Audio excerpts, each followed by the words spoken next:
இன்னொருத்தர் கொடுக்குற ஒரு சப்போர்ட்டு ஒரு தற்காலிகமானது தான் இருக்குமே தவிர நிரந்தரமானதாக இருக்காது.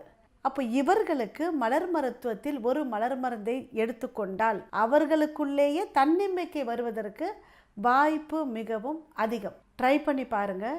அந்த மலர் தேவதையின் பெயர் லார்ச்.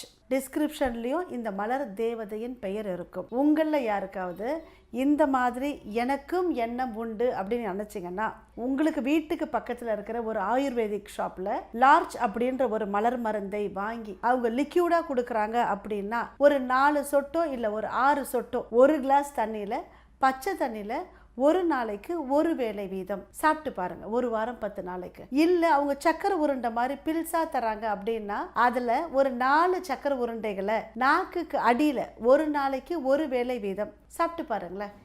என்ன ரிசல்ட் இருந்தாலும் கமெண்ட் பாக்ஸில் தெரிய வைங்க.